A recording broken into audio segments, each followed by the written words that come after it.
Good morning once again po sa inyong lahat. At special na greetings sa ating mga taga-subaybay sa iba't ibang bansa. And as you already know, that today is the Feast of the Ascension on this Sunday. I remember when I was in the U.S., I was signed there for 5 years, from 2017 until 2022. And I was working, serving in the Diocese of Orlando. At hindi malayo dito, yung Kennedy Space Center. And I found out that doon nagpapalipad ng rocket, yung NASA. And the very first time I went there to witness this rocket launch, I was so excited. At hindi ako makapaniwala sa aking nakita, sa aking nasaksihan na yung paglipad ng rocket, no, napakalakas yung boom at napakabilis, no? Nandun kagad sa himpapawid. Right away, it was there, up in the clouds. You can only see the light. And everybody was applauding, clapping their hands. No? Ang saya-saya, you cannot describe, and I could not describe the feeling. Parang, when I was reflecting on today's feast, the celebration of the ascension of our Lord Jesus Christ, siguro parang ganon yung naramdaman ng mga alagad, ng mga apostoles, at yung mga ibang tagasunod ni Kristo, nung bumalik ang Panginoon sa langit doon sa kanyang Ama. They were definitely awed and mystified for what they had witnessed. That, brothers and sisters, more than that spectacle, the Feast of the Ascension has actually a very important theological statement for us. Ano po bang ibig sabihin ko rito? Na meron napakahalaga na theological statement on the Feast of the Ascension. Yeah. Sapagkat dahil na po mga kapatid, no, ay ang pag-akyat ng ating Panginoon sa langit ay isang katotohanan. Siguro many of us would like to downplay it. Siguro marami sa atin just try to romanticize it. No? Kasi nasa Biblia, no? Nasa New Testament. No? At siguro nga, totoo, but more than that, wala na gano'n siyang impact. Parang it is just a beautiful thing to hear. But there is a very important statement of truth that is being communicated to us being followers of our Lord Jesus Christ. At ano po yun? That Jesus fulfilled His promise. His promise of going back to the Father after fulfilling His mission here on earth. You know? And this going back to the Father is actually part of the whole truth of the resurrection of Christ. Yung katotohanan ng muling pagkabuhay ni Jesus. That our Lord Jesus is indeed the Lord and King of all kings. Bakit po mahalaga ito na emphasize natin? Mas mahalaga po itong i-emphasize natin sapagkat maaari itong pagkakataon na titingnan natin at susuriin natin yung ating pananampalataya sa Panginoon. What or how deep and how strong our faith in the Lord Jesus. Does God exist because we need Him? Ano? nandiyan ang Panginoon. Siguro may, tunay nga naman siguro may Panginoon. Only because I need Him. Kung nasa kagipitan ako, no, may mga pinagdaraanan na mahirap na mga pagsubok sa buhay, kailangan ko siya. And that is why I pray to Him. Otherwise, pag wala ka naman sa kagipitan, parang okay lang. Patuloy na ako sa buhay ko na wala akong pagkialam kung merong Diyos o wala.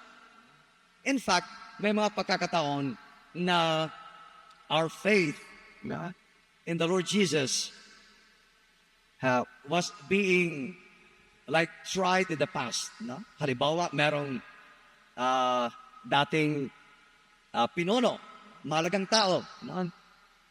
Whereby he mocked the Lord Jesus. Sabi niya, anong klaseng Panginoon yan? Anong klaseng Diyos yan na nakapako sa krus? Isang kalokohan yan.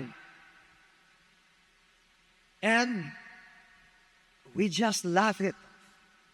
Tumawa lang tayo. Sabi lang natin, joke lang yon. Hindi natin tinuligsa that it was a glaring paglalapastangan ng ating pananampalataya. And this is what the Feast of the Ascension is telling us. Jesus truly rose from the dead, tunay na muling nabuhay, at pagkatapos ng 40 araw na pagkikisama sa mga naunang naniniwala sa Kanya, He went back, He ascended to heaven, a statement of His power and glory. Kaya po, huwag po nating i-take for granted yung mga ganyan. Pag may mga narinig tayo sa mga kaibigan natin o sa ibang tao na nilapastangan yung ating pananampalataya at Panginoon, we have to call it out. We have to tell them, no, mali yan. In fact, it is not just wrong. It is sinful. Makasalanan yun.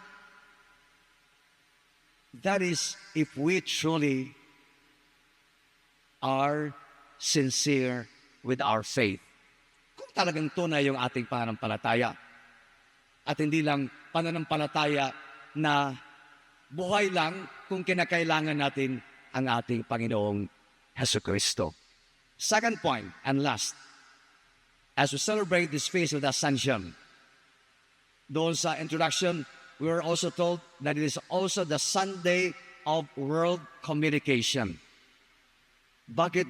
Anong ibig sabihin ng World Communication Sunday? Ano ba yung, bakit parang pinapahalagahan yung komunikasyon? Because the other important meaning and message of the Feast of the Ascension is that Jesus did not simply go back to heaven and yun na, tapos ang lahat. No, He left us a very important mission. Ano yung narinig natin sa Ebanghelyo? Ang sabi niya, all power in heaven and on earth has been given to me. Go, therefore, and make disciples of all nations, baptizing them in the name of the Father and of the Son and of the Holy Spirit. In short, we were given a mission to evangelize, to proclaim the good news of our Lord Jesus Christ. And communication is a very important tool of announcing the good news. Sa Tagalog ay pangmundong o pangkalahatang pagkikipagtalastasan. Communication. At the central message of this is that we should use communication in the most proper way and in the most effective way in proclaiming the good news. Lalong-lalo na in our age and time where we now live in the digital world, where social media is always the stuff of the day. No? Lahat naman tayo, nakahawak palagi sa ating cellphones. No? Nagtitingin kung merong message sa ating messenger, sa Facebook, sa TikTok, sa YouTube. No? At iba-iba pang digital platforms. At kapapasok pa lang ng AI technology. Now the question and the challenge is, are we using these tools of social communication to advance the glory of the Lord Jesus? Or are we just simply consumers? Hanggang doon lang, no? Nagtitingin, nag-enjoy, nothing else, nothing more. No. As followers of the Lord Jesus Christ, we have this important mission. Gamitin natin yung social media to proclaim the love of God, to proclaim His goodness, His forgiveness, His compassion. We use the social media to point out the right path, calling out all those katiwalian in our society, in our government. That is the way to use the social media. And lastly, maybe narinig niyo that the church canonized a very young man, a saint, Saint Carlos Acutis. At ano ang kanyang special na characteristic trait? Ay using the social media in order to proclaim the good news. He was an ordinary teenager. Nag-enjoy ng sports, soccer, video games, and all that. And yet, every day, he would come to Mass. Araw-araw po siyang nagsisimba. At para ma-promote yung devotion to the Holy Eucharist, he put up a website ng Eucharistic Miracles. Kasi sabi niya, the Eucharist, the celebration of the Mass, is my highway to heaven. Beautiful. Ito yung highway to heaven. Tuwing tayo ay nagpagdiriwang ng banal na misa, we are walking, we are journeying towards heaven. Kaya po, let us heed the call of the church on the Feast of the Ascension. Our mission is to proclaim the good news, and let us use the tools of modern communications to do this. Amen.